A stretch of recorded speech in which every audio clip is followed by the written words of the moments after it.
We're back over here at Donaree Village today, where as you can see, we are really cleaned up.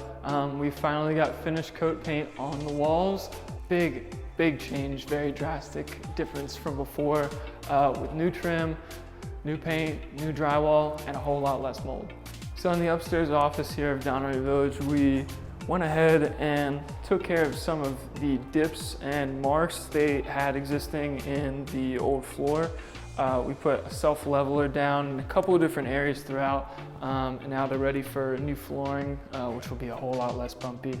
We also went ahead and, where we did everywhere else, replaced trim, and finally got new paint up, and it's really looking good.